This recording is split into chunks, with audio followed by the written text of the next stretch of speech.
아멘. 자, 이제 계시록 9장 말씀을 나누는 둘째 날 말씀이 나가게 됐어요.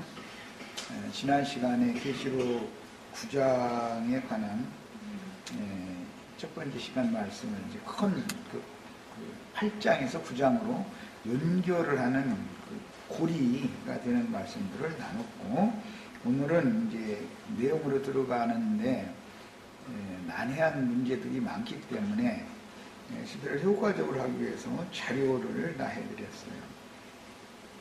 자료를 가지고 말씀을 나눌 겁니다. 자, 자료에 계시록 제9장의 전체적인 배경 설명부터 나갑니다. 참고 자료로 읽을 성경 출애굽기 10장 12절로 15절 다 같이 펴서 성경, 본인의 성경으로 읽습니다.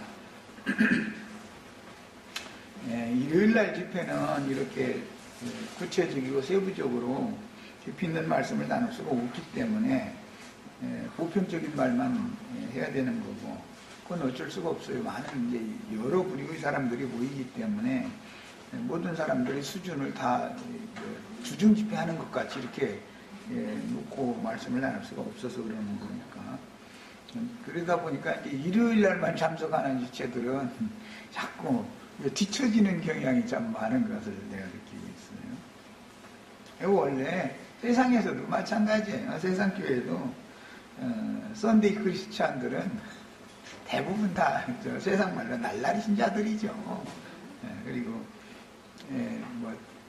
그들 나름대로의 새벽 기도회나 또는 주중 모임에 열심히 참여해서 듣는 사람들은 훨씬 진보가 빠르죠. 이건 뭐 어쩔 수 없는 일이에요. 자, 그 다음에 참고로 읽을 성경의 출애굽기 10장 12절로 15절을 20절까지 읽겠습니다.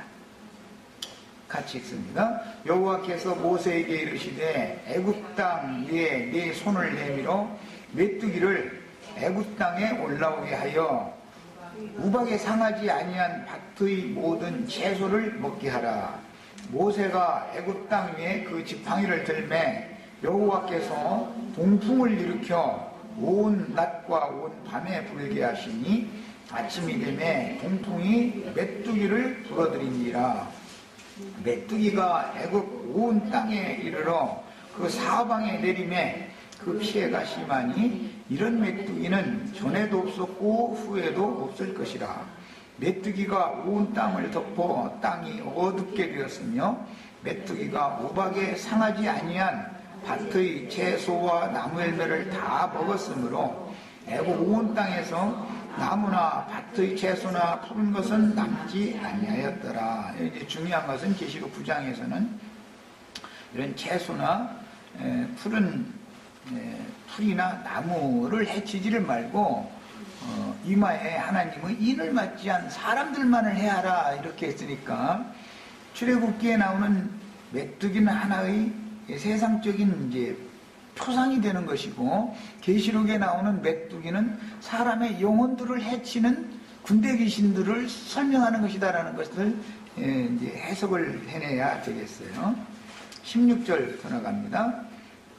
바로가 모세와 아론을 급히 불러 이르되 내가 너희의 하나님 여호와와 너희에게 죄를 지었으니 바라건대 이번만 나의 죄를 용서하고 너희 하나님 여호와께 구하여 네 죽음만은 내게서 떠나게 하라.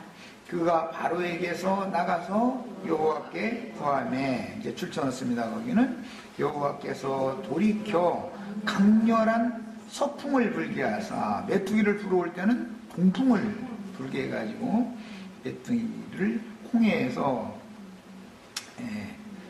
나와서 애굽 전역에 이렇게 앉아서 모든 초식들, 푸른 것들을 다 갉아먹게 했는데, 이제 모세가 그 메뚜기 떼를 물리쳐달라고 기도를 했더니 서풍을 반대로 이제 불게 해가지고 서풍을 불게 하사 메뚜기를 홍해에 몰아넣으시니, 그러니까 메뚜기 떼는 죽음이 바다에서 올라왔다라는 것을 알 수가 있죠. 애굽 온 땅에 메뚜기가 하나도 남지 아니라 그러나 여호와께서 바로 마음을 완악하게 하셨으므로 이스라엘 자손을 보내지 아니하였더라 그랬어요. 자, 이제 이번에는 이 말씀을 선지자가 예언으로 해석해서 증거를 한 요엘서를 읽겠습니다. 요엘서 1장에서 우선 읽습니다. 호세아서 다음에 요엘서죠. 내 성경에는 1270페이지의 구약성경. 요엘서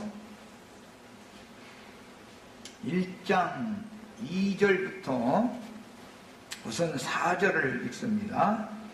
늙은 자들아 너희는 이것을 들을지어다. 땅의 모든 주민들아. 여기 늙은 자들이라는 것은 장로들을 말하는 거예요. 뒤에 이제 요엘 선지자는 늙은 자는 꿈을 꾸고 뭐 젊은 자는 환상을 본다. 이제 이 표현을 이렇게 해서 이것은 장로와 성도들의 관계를 말할 때 표현을 이렇게 하는 거예요. 지금 몇 절 있다가 2절. 예. 너희의 날에나 너희 조상들의 날에 이런 일이 있었느냐? 너희는 이 일을 너희 자녀에게 말하고 너희 자녀는 자기 자녀에게 말하고 그 자녀는 후세에 말할 것이니라. 그러니까 이 예언은 오늘날 우리에게까지도 대대로 지금 이어오는 거죠. 그러면서 이제 계시록 9장에 황충 군대가 무적에서 올라왔다 그러면은 그 어디서 나오는 무엇을 말하는 것인지를 이해를 못하는 것이 이게 이제 문제죠. 왜냐하면 이 계시의 말씀을 대대로 유전받는 계시를 받는 어떤 그 계보가 있다는 걸 알 수가 있는 거예요. 선지자의 계보에 있는 사람들이나 그 자손 대대로 이 말씀을 알아들을 수 있는 거잖아요, 지금. 그래서 계시록을 기독교계가 그래서 계시록을 강해를 않는 거예요. 하다가도 부분적으로 하고 이렇게 체계적으로 흘러가는 것에 따라서 하지 않고 계시록 9장 이런 데 빼놔버리고 일부러 빼놔버리죠. 자기가 뭔 말인지 이해가 하기가 어려우니까 가르치는 사람도. 예. 그렇게 여기서도 조금 저기서도 조금 필요한 대로 이렇게 가르치다 보면 사람들이 혼잡해질 수밖에 없는 것이죠. 그러니까 이 교만해지는 것이 문제죠. 부분대로 부분적으로 아는 거, 부분적으로 예언하고 부분적으로 가르치고 그렇게 하는 건 어린아이 신앙이라는 것을 반증하는 건데, 그런 영적으로는 어린아이들이 부분적으로 아는 성경 지식에 붙잡혀버리면 교만해지고 완악해져 버리고 굳어져 버리기 때문에 바로가 강팍한 것이 그걸 상징하는 거예요. 자, 이제 더 나갑니다. 팥종이가 남긴 것을 메뚜기가 먹고 메뚜기가 남긴 것을 느치가 먹고 느치가 먹은 것을 황충이 먹었도다. 이게 이제 네 짐승 이야기가 나왔는데, 예, 이거는 메뚜기 떼의 종류가 4가지 종류가 있는 것을 이렇게 기록을 한 것은 다니엘 7장에서 이게 인용을 하는 말씀으로서, 다니엘 7장에서는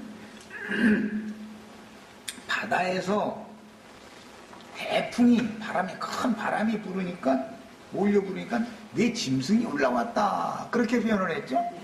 그리고 첫째 짐승은 사자, 두 번째 짐승은 곰, 세 번째 짐승은 표범이었고 마지막 4번째 짐승은 무섭고 놀라운 짐승이었다, 이렇게 표현을 했어요. 근데 이것은 요엘 선지자는 첫 번째 짐승의 군대를 팥종이로 상징을 해석을 했어요. 이건 출애굽기를 염두에 두고 하는 거예요. 그 다음에 두 번째 짐승 곰, 이건 메도 바사. 첫 번째 짐승은 바벨론이죠. 그거는 이제 사자였는데 요엘 선지자는 팥종이가 먹었다. 바벨론 군대가 와서 이스라엘과 예루살렘을 다 멸망시켜버렸다, 그 말이고. 두 번째 짐승은 다니엘서 7장에서는 곰이었어요. 곰은 메도 바사 페르시아가 이스라엘 남은 자를 또 먹어버린 거예요. 그 다음에 세 번째는 느치, 요엘 선지자는 느치라고 그랬는데 다니엘서에서는 표범이에요. 이것은 헬라가 페르시아를 무너뜨리고 헬라가 이스라엘을 정복해버린 거예요. 그 다음에 네 번째 짐승은 예수님 때 이제 최종적으로 이루어졌는데 이것은 무섭고 놀라운 짐승이라고 다니엘 선지자는 표현을 했고, 이것은 요엘 선지자는 황충이 먹었다 이렇게 표현을 했어요. 이것은 로마 군대에 의해서 네 번째 이스라엘 나라가 멸망당했어요. 자, 이 네 단계를 지금 영적으로 해석을 하는 거예요. 그러니까 요엘 선지자는 앞에 다니엘 선지자의 바람이 바다에서 큰 바람이 몰려 불어가지고 네 짐승이 올라오는 것으로 이상을 다니엘 선지자는 그렇게 설명을 했고, 요엘 선지자는 이것을 더 구체적으로 영적으로 깨닫기를 그 메뚜기 떼들이 팥중이 떼가, 그 다음에 메뚜기 떼가, 그 다음에 느치가, 그 다음에 황충이 몰려와서 하나님의 약속으로 주신, 백성들에게 약속으로 주신 그 땅을 말갛게 그냥 다 갉아먹어버리는 이걸로 상징을 했어요. 이것은 훗날 이제 역사상에서는 바벨론이 군대를 몰고 와서 그냥 수를 헤아릴 수도 없는 많은 군대를 몰고 와가지고 예루살렘과 이스라엘 나라를 멸망시켜버리는 거죠. 두 번째는 페르시아가 또 그렇게 해서 멸망시켰어요. 세 번째는 헬라가 또 그렇게 멸망시켰고, 마지막으로 로마가 또 그렇게 멸망을 시켰어요. 이것이 예언된 거예요. 이 말씀을 계시록 9장에서 마지막 경륜을 교회 시대를 마감하고 깊은 잠에 들어있던 이스라엘이 로마에 의해서 멸망을 당했다가 긴 시간이 지난 다음에 1948년도에 이스라엘 나라가 회복이 되었는데 재건되어진 이스라엘 나라가 세워졌죠. 그런데 그 이스라엘 나라는 또 황충이 와서 이렇게 무적행이 열려가지고 황충이 올라와서 그렇게 해코지를 한다. 그게 이제 계시록 내용이에요. 그러니까 이것은 역사의 사실을 알아야 되는 거죠. 기본적으로 이스라엘과 관련되는 역사를 알아야 되는 거예요. 계시록 9장을 해석을 해내려면. 특히 다섯째 나팔은 혈통적인 이스라엘 12지파, 7장에서 이미 이스라엘 12지파의 입맞은 수에 대한 계시가 나왔으니까. 그런데 그때까지도 인을 맞지 않고 남은 이스라엘 백성들이 있다 이거예요. 이 말은 인을 맞는다는 것은 예수 그리스도 이름으로 보내신 성령에 의해서 사람의 심령이 너는 그리스도의 것이 되었다, 너는 내 것이 되었다라고 도장을 찍어 놓는다라는 뜻인 건데, 하나님은 이스라엘 나라를 잃었던 이스라엘을 긴 시간이 지난 다음에 나라가 다시 세워지게 하셨음에도 여전히 그들의 역사의 주권자, 그들의 조상이 섬기던, 조상 대대로 섬기던 하나님이 예수 그리스도라는 사실을 안 믿는다 이거예요.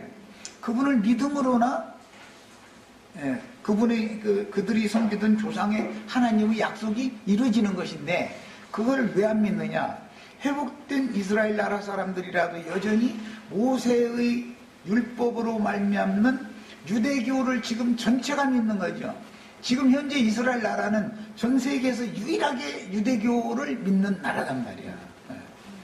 자, 이것은 이스라엘 나라가 그렇게 하는 것은 초상이고 역사적인 사실이니까, 육신적으로 나타난 사실이니까, 문제는 이제 여섯째 나팔에 들어가서 말씀이 이게 황충의 난이 여섯째 나팔로도 연결이 되니까, 그것은 이방의 교회 중에도 자칭 유대인이라 하는 사탄 무리가 교회를 장악하고 있기 때문에, 이것은 그 다음에는 처음에는 다섯째 나팔은 영적으로 적용하는 것이 아니라 역사적인 이스라엘 나라 12지파에게 적용하는 것이고, 여섯째 나팔은 영적 이스라엘 나라다가 이게 이제 적용을 해야 되는 것이다 이 말이에요. 영적으로도 자칭 유대인들이 있으니까.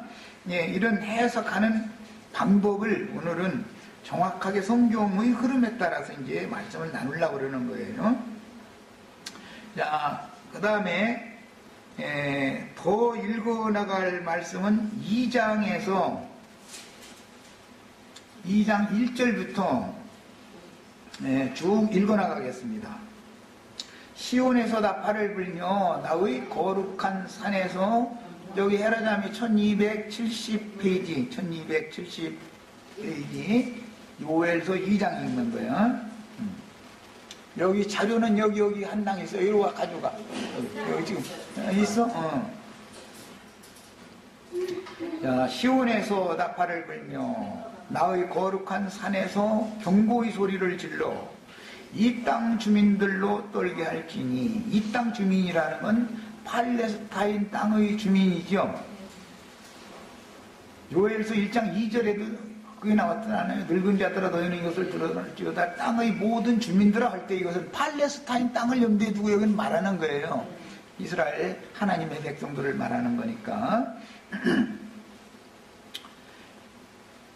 이 땅 주민들이라는 말은 아브라함의 자손들에게 주신 가나안 땅에서 나라를 세우고 있는 하나님의 백성들 보고 하는 말이다 이 말이에요. 다 떨게 할지니 이는 여호와의 날이 이르게 됨이니라. 여호와의 날을 신약에서는 주 예수의 날이라고 했죠. 구약성경은 여호와의 날이라고 돼 있고, 흔히 기성교계가 말하는 재림의 완성 날이다 이 말이에요. 그런데 이 한 날은 여호와만 아시는 날이기 때문에 천사들도 모르고 나도 모르고 아무도 모른다. 그날과 그때는 예수님은 표현을 그렇게 했어요. 왜 그러냐면 긴 기간이 지난 다음에 교회 추수가 마무리되어질 때 이 일이 이루어질 것이기 때문에, 그래 하면서 너희는 나가서 이제 모든 민족에게 땅끝까지 나가서 전도나 해라 이렇게 했죠. 그래야 이방의 충만한 수가 채워져야, 즉 이방인의 때가 지나야 이 일이, 오늘 계시록 9장의 일이 이루어지기 때문에 하는 말인 거예요. 여호와의 날이 이르게 됨이니라. 이제 임박하였으니 곧 어둡고 캄캄한 날이요. 이것은 메뚜기 때가 그냥 막 때로 막 날아올 때 그냥 하늘이 가려지는 것처럼 말, 구름이 막 짙은 구름이 낀 것과 같이 이렇게 캄캄해지는, 벌건 내나진데도 그런 것을 연상하게 하는 예언이에요. 짙은 구름이 덮인 날이라 새벽 빛이 산꼭대기에 덮인 것 같으니 이는 많고 강한 백성이 이르렀습니다. 그러니까 메뚜기 때, 황충 때라는 것은 많고 강한 이방 어떤 백성들이 이스라엘 나라에 침공한 것을 말한다라는 성경 자체적으로 지금 해석하고 있죠. 이와 같은 것이 옛날에도 없었고 이후에도 없이 대대에 없으리로다. 이 말씀은 예수님이 마태복음 24장에서 재인용할 때는 이 날은 전에도 없고 후에도 없는 큰 환란의 날이다. 즉 군대들이 예루살렘을 에워싸는 것을 보거든 내가 너희에게 예언한 그날이 임박한 줄을 너희가 깨닫고 유대에 있는 자들은 그때 다 산으로 도망을 가야 된다. 이렇게 이 말씀을 그렇게 예언을 했죠. 그만큼 전에도 없고 후에도 없는 큰 환란이 로마를 통해서 예루살렘과 이스라엘 나라가 멸망받을 때 이미 2000년 전에 AD 70년에 그 일이 역사상에 이루어졌어요. 그리고 나서 이스라엘 나라가 멸망, 지구상에서 없어졌었죠. 그러다가 1948년도에 이스라엘 나라가 다시 생겨났어요. 하루아침에 그냥 그게 주의 날이죠. 이스라엘이라는, 이스라엘 공화국이라는 그 독립국을 선포하는 날이 주님이 자기 백성에게 찾아오신 날이잖아요. 예언이 그렇게 실현이 된 거예요. 그 후로 지금 우리는 벌써 65년을 지금 지나고 있죠. 나는 잊어먹지도 않아. 내 나이하고 같아가지고. 이상하게 왜 나는 그래 태어나가지고 안 잊어먹어가지고. 주님이 세상에 오시는 날이요, 그게 예언된 주님이. 또 이런 얘기는 또 이상하게 들까 무섭네. 아브라함에게, 사라에게 약속한 아들이 오는 것이 주님이 오시는 거잖아요. 창세기 보면 그렇게 돼 있어요. 그 해도 달도 날도 하나님이 다 맞춰져 있다는 거예요, 이게 다. 그런 거 보면. 난 이스라엘에 대해서 잊어먹지 말라고. 예. 자, 그 다음에 쭉 저 아래로 내려가겠습니다. 12절부터 이제 많은 이방 백성들이 예루살렘과 이스라엘 땅에 이르는 거예요. 이제 침략하러 이제 온 거죠. 말 타고 막 마병도 이끌고 이러고 온 거예요. 그 이야기가 쭉 나온 다음에 12절 이하에서 읽어나갑니다. 여호와의 말씀에 너희는 이제라도 금식하고 울며 애통하고 마음을 다하여 내게로 돌아오라 하셨나니. 그런 걸 보면 황충을 늦을 또는 팥종이를 메뚜기를 이렇게 계속해서 보내시는 이스라엘 나라, 자기 사랑하는 백성들이, 택한 백성들이 거하고 있는 그 땅에 보내시는 목적은 뭐예요? 이제라도 금식하고 울며 애통하고 마음을 다하여 하나님께로 돌아와라, 그 말이지요. 지금 유대교에 묶여있는 이스라엘 백성들이 그들의 메시아가 예수 그리스도다라는 사실을 회개하고 돌이켜서 주 예수를 믿으라, 그 말이지요. 신약의 용어로 말하자면 자기 백성들임에도, 하나님의 백성들임에도 유대교의 관념이 얼마나 깊은지 몇천 년 동안, 아주 지금도 그래. 지금도 그 사람들 그 주유시라 해가지고 아주 유대인의 그 관념을 그냥 아주 철두철미에 지키는 거예요. 또 그 나라에서는 그걸 안 지키면 이제 이단 이교자들이기 때문에 거긴 백이나도 묻어놓은 거고. 그런데 그들이 이단이라고 생각하고 있는 소위 말하는 이방 세상 나라에서 예수를 믿는 사람들을 그들은 아주 그냥 원수로 취급하잖아요. 지금 기독교인들을. 그거는 자기네들이 하나님을 사실은 짓밟으려고 있다라는 뜻이다, 이 말이에요. 그 사람의 관념이라는 게 이렇게 무서운 거예요. 더구나 종교적인 신념이라는 건 이렇게 무서운 거예요.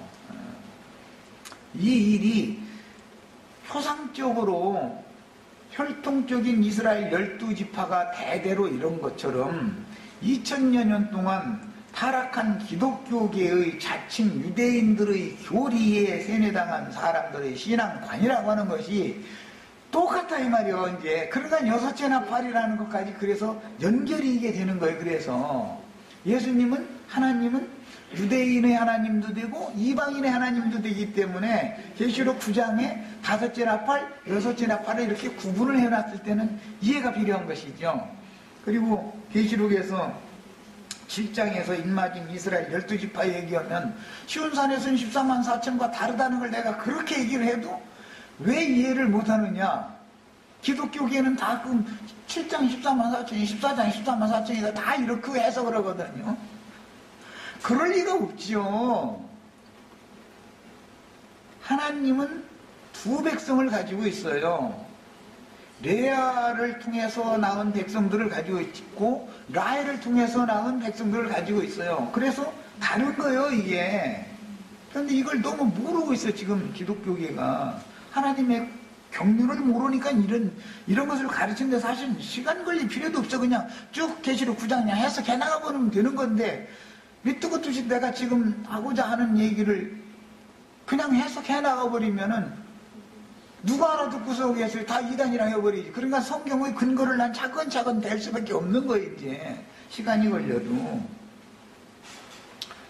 자, 결국은 이처럼 구약시대에 바벨론의 침공을 받은 것이 괜히 그런 게 아니죠. 므낫세가 우상숭배를 하는 일에 앞장섰다 이거예요. 왕이라는 작자가.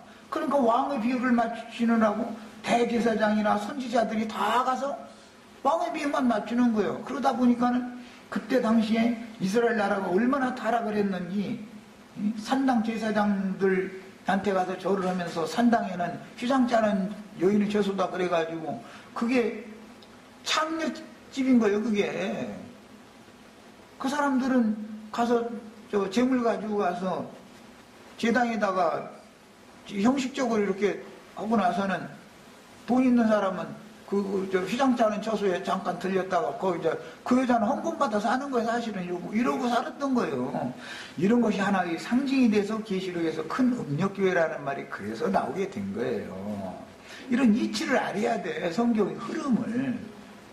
그리고 그 땅에는 남색하는 자가 있었다. 이렇게 역대기나 이런 게 하에 보면은 그렇게 돼 있잖아요. 그냥 하나님께서 선지자들을 보내가지고 너희가 이제라도 돌이키지 않으면 내가 다 쓸어버리겠다. 계속 예언을 해도 끝내 안 듣는 거예요. 그러니까 할 수 없이 하다 안 되니까 예레미야 선지자의 예언과 같이 바벨론을 침공을 시켜가지고 빈천한 국민들, 대다수의 국민들은 빈천하게 살았으니까 땅에 남고 기득권자들, 왕족들, 제사장족들, 선지자족들, 헌금 받아서 살고 세금 받아서 살고 하던 족속들은 싹 사로잡아가 버렸다 이거예요. 그러니까는 빈천한 국민들이 남으면 나라의 국권이 있냐 이거예요. 그 사람들이 똑똑해서 바벨론 황제가 보낸 총독이 다스리는 거 우리는 싫다 이러고 막 너는 가란 말이야. 우리가 독립하겠다. 이럴 힘이 있어야 되는데 자기네 나라의 왕이나 대제사장이나 선지자들이 득세를 하고 있었을 때 바벨론 사람들이 총독의 치하에 있는 것보다 살기가 더 힘들었었기 때문에 일단은 국민들이라는 건 입에 들어갈 것이 있고 잠잘 자리가 있으면은 누가 와서 다스려줘도 상관없는 거예요. 국민들이라는 거는. 그렇죠? 세상 나라는 다 그런 거예요. 배고프면 난리 나는 거예요. 빵 내놔라. 빵 내놓으라고 들고 일어나면은 왕도 어떻게 무디고 깜짝 무디고 그건 왕이 내놓고 물러나야지. 그런데 자기 동족의 왕이나 제사장이나 선지자들이 나라를 지휘할 때는 더 배고팠다 이거예요. 차라리 적국이 와서 총독을 파송해가지고 다스리니까 오히려 먹고 사는 게 훨씬 나아졌어. 땅덩어리도 넓은 이제 부자들이, 기득권자들이, 전투에 전투를 더하고 가옥에 가옥을 더한 자들이 다 이렇게 사로잡혀 가니까 빈집이 널었어 가서 그냥 아주 좋은 집 차지해서 들어가 살아면 되지 별게. 땅덩어리도 다 텅텅 빈 거요. 아주 안식년을 맞은 것 같이 황망하겠다는 거야. 그러니까 남은 사람들이 그냥 부지런만 하면 가서 그냥 파서 씨 뿌리면 내가 수확 거두면 내 것 되는 거요. 그러니까 차라리 이방인들이 다스리는 게 더 좋다고 나중에 시간이 지날수록 그렇게 굳어져 버리겠죠. 우리나라도 일제 때 36년 만에 바쳤으니까 그랬지. 극우주의자들이라고 이런 사람들은 일본이 왔기 때문에 우리가 이만큼이나 산다 이런 말이 그때도 있었어요. 우리 어릴 때. 그때도. 일본이 사실은 그들 이제 그 군인들 운송해야 되고 물자 운송해야 되고 그러니까는 철도도 경호선 막 철도도 놔줬지. 우리나라 사람들이 무슨 힘으로 철도를 이렇게 해서 그때 당시 대원군이 쇄국정처해가지고 아무것도 모르면서 그냥 이러고 사는 사람들한테 이미 서양 문물을 받아들인 발전한 일본이 중국 만주로 자기네 군대 보내고 군수물자 실어나려고 해야 되니까는 철도를 놨거든. 그러니까 철도 놓는 데 가서 등짐이나 메고 흙이나 매달으려고 돌이나 퍼다하려고 그렇게 하루 일당 딱딱 주니까 오히려 더 살기가 좋아졌잖아. 옛날 문법이 없었다가 이렇게 됐었던 거예요.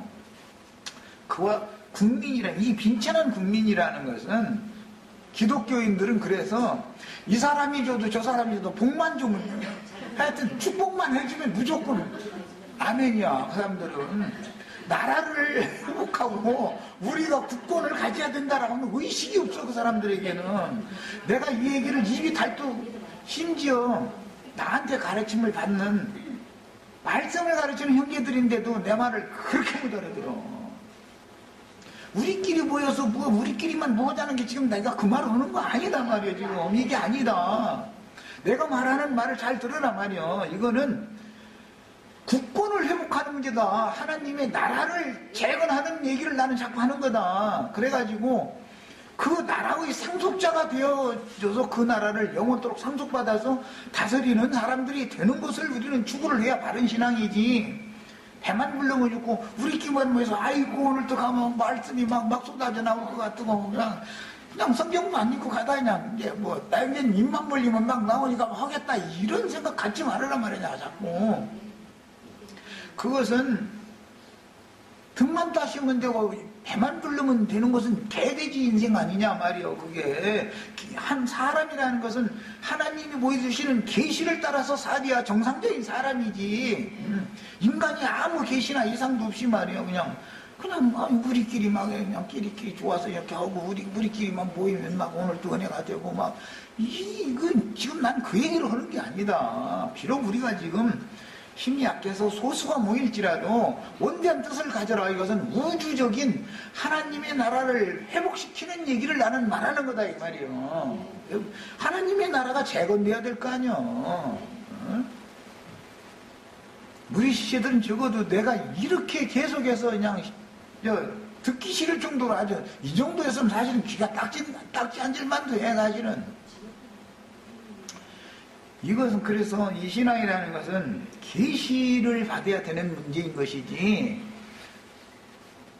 사람의 육신의 생각에 잡혀 있으면은 거기 가니까 이 사람한테는 말씀이 좀 그렇고 저 사람한테 가니까 말씀이 좀 은혜되고 뭐 이런 식으로 한다든지 그런 것이 아니다 이거예요. 이것은 계시가 위로부터 하나님의 당신의 일을 완성하기 위하여 보내신 종선자를 때를 따라서 필요에 따라서 보내시는데, 이 계시가 확실하냐에 따라서 신앙생활을 하는 것이지 그 사람이 어떠냐 뭐냐 이런 걸 보는 것도 아닌 거고,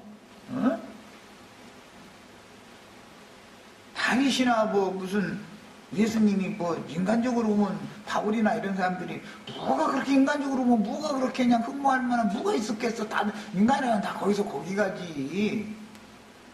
그게 아니고 계시의 문제다 이 말이에요. 계시. 하늘이 보낸 사자냐 이게 중요한 거다 이 말이에요. 무조갱이 열려가지고서 지옥에서 지옥사자가 보낸 히브리음으로는 뭐 아블룬이라고 그러고 헬라어로는 아바둔이라고 한다고 그러는데, 그 지옥사자가 자기 종들을 보내니까 그런 자들에게서 지옥에서 온 사자들이 하는 말이냐. 그도 열쇠를 가지고 왔잖아. 그도 천국이 보낸 사자를 통해서 지금 천국을 여는 말이냐 이 얘기다 이거예요. 옛날에 우리나라도 고조선이나 뭐 또는 고구려나 또는 고려나 이시조선이나 이런 나라를 새로 세울 때를 개천한다고 해요. 개천. 새하늘과 새 땅이 열린다 그러는 거예요. 계시록에 처음 하늘과 처음 땅은 간 데가 없고 새하늘과 새 땅이 왔다. 그게 무슨 말이겠어. 무슨 창공 하늘이 비온 다음에 하늘이 맑아졌다 그런 뜻도 아닐 것이고, 땅바닥 비가 와서 깨끗이 쓸려나가서 깨끗해졌다 그 말이 아닐 거 아니야. 하나님의 나라가 망했던, 사탄에게 점령당했던 하나님의 나라가 사탄 군대를 물리쳐버리고 스스로의 시리권을 행사할 수 있는, 왕권을 행사할 수 있는 그 위에 앉은 자들이 회복되어져서 국권을 회복하는 나라를 재건하는 얘기를 난 지금 계속하는 중이다 이 말이야. 인간적으로 좋게 지내냐 마냐 난 그런 거 관심도 없어. 다 좋게 지내야지. 나쁘게 지낼 필요는 또 뭐 있어.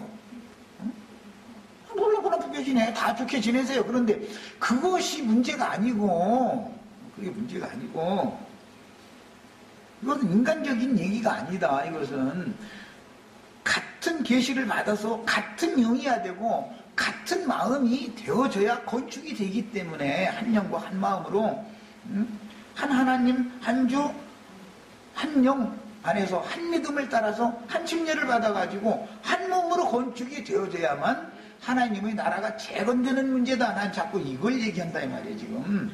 예. 자, 더 읽어나가겠습니다. 이제 2장 아까 읽다가 여기까지 갔는데, 예? 13절 읽어나갑니다. 마음을 짓고 너희 하나님 여호와께로 돌아올지니라. 이렇게 황충의 난을 당하게 한 것은 궁극적으로 죽이려는 것이 목적이 아니고 회개하고 돌아와라 그 말이죠. 끝내 돌아오지 않으면 죽일 수밖에 없죠. 이제 이 말이요. 하나님은 마지막까지 기회를 주신다. 구원받을 수 있는 기회를 주시는 거예요. 계시록 9장은 혈통적인 이스라엘 12지파에게도 영적 이스라엘을 상징하는 온 땅에 있는 모든 교회들에게도 자칭 유대인, 유대교의 관념, 유대인들의 회, 그들의 교리에서 벗어나라 이 말이에요. 벗어나서 그리스도가 왕 중의 왕으로 왕권을 명실상부하게 행사할 수 있는 그런 왕국을 세워서 10골씩 다스리는, 뭐 5골은 이제 얘기 안 할 거예요, 이제 앞으로는. 10골씩 다스리는 분봉왕들이 다 되어져서 왕 중에 왕이 그리스도가 되게 해야 된다 이 말이에요. 세상신 마귀가 장로교의 왕이 되고 침례교의 왕이 되고 이래서는 안 된다 이 말이에요. 얘기를 계속하는 거예요 지금. 야, 그는 은혜로우시며 자비로우시며 노하기를 더디하시며 인애가 크시사 뜻을 돌이켜 재앙을 내리지 아니하시나니. 그러니까 황충을 보냈다가도 회개하고 돌이키기만 한다면 황충 군대를 또 다시 바람을 반대로 불게 해가지고 돌려보낸다 지금 그 얘기죠. 주께서 혹시 마음과 뜻을 돌이키시고 뭐하면 회개하고 주의 백성들이 회개하고 주께로 돌아오면 나도 너에게로 돌아가겠다. 이게 계속 주님의 예언이에요. 그 뒤에는 복을 내리사 재앙이 지나 화가 지나가면 복이 들 수가 있는 것이지요. 그래서 성경 이야기라는 것은 육신적인 축복이 변하여 화가 되고 화가 재앙이 변하여 저주가 변하여 복이 되게 하는 이야기가 전부 구속사예요. 다 보면은 여호와께서 제사와 번제를 드리게 하지 아니하실지 누가 알겠느냐. 너희는 시온에서 나팔을 불어. 우리가 지금 이 나팔을 불어야 된다는 걸 난 지금 말하는 거예요. 그런데 나팔을 어떻게 부는지 부는 방법을 알아야 되잖아.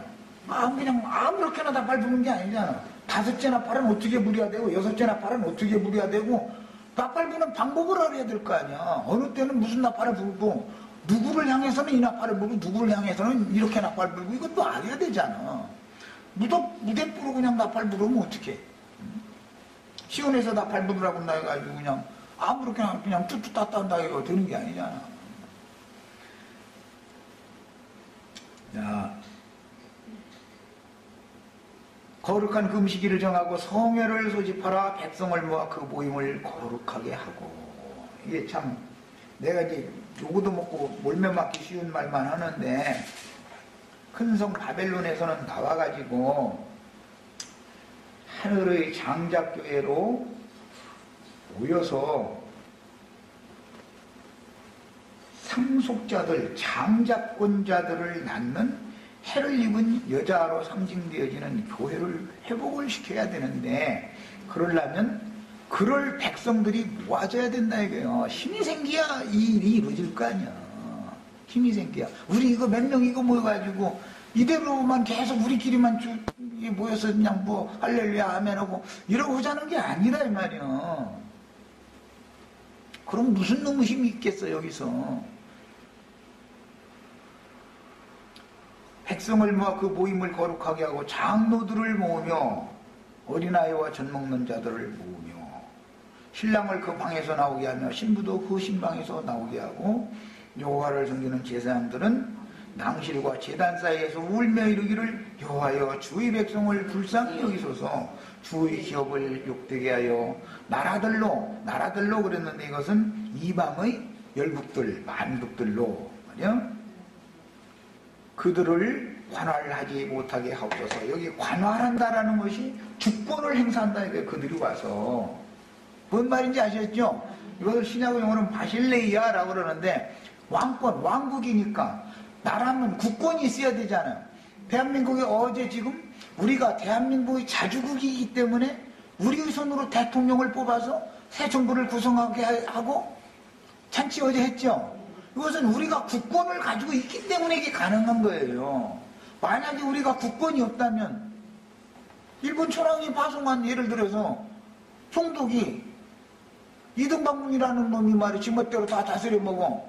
그러니까는 안중근 의사한테 총 맞아준 게도 뭐 당연한 거잖아. 근데 우리는 다 안중근 의사 되자 이 말을 하는 거야 나는 지금. 어떻게 말해 우리가 다 안중근 의사 같이 그냥 하느냐. 아니 다 해야 돼요. 해야 되는 거예요.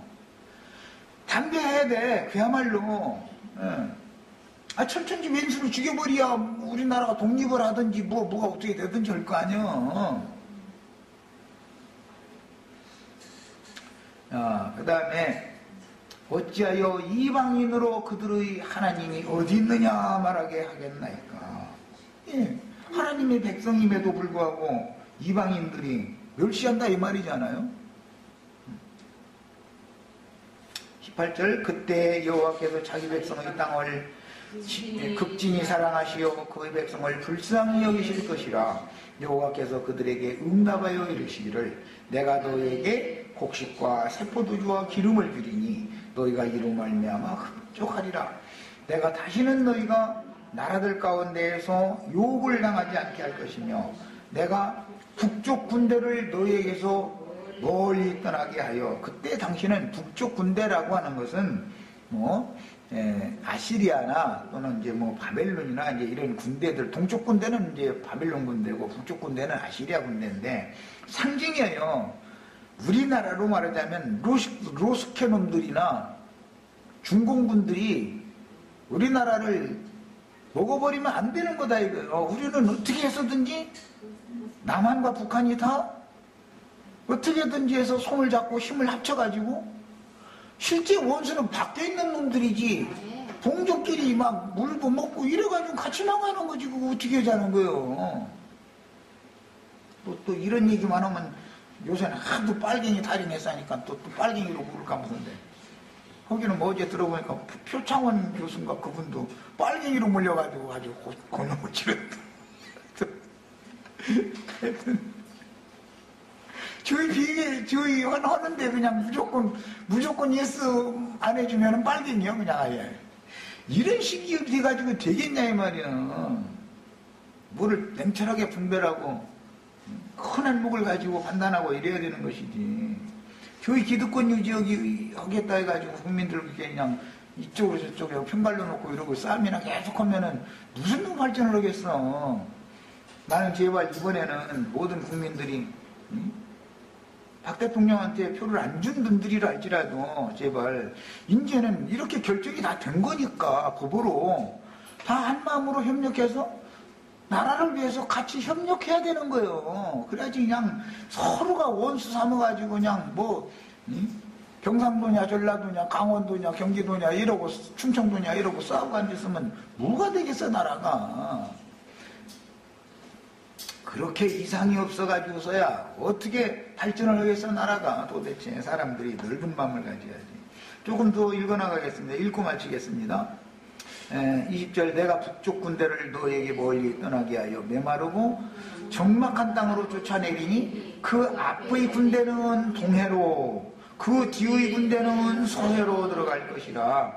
상한 냄새가 일어나고 악취가 오르리니 이는 큰 일을 행하였음이니라 하시리라. 25절 한 절 더 읽겠습니다. 내가 전에 너희에게 보낸 큰 군대 곧 메뚜기와 느치와 황충과 팥중이가 먹은 횟수대로 너희에게 갚아주리니. 그렇게 원수의 군대를 보내서 압제한 것처럼 회개하고 돌이키기만 한다면 그 횟수대로 너희에게 은혜로 갚아주겠다 이 말이죠. 이게 하나님의 뜻이에요. 일단은 저 시간 여기까지 하겠습니다.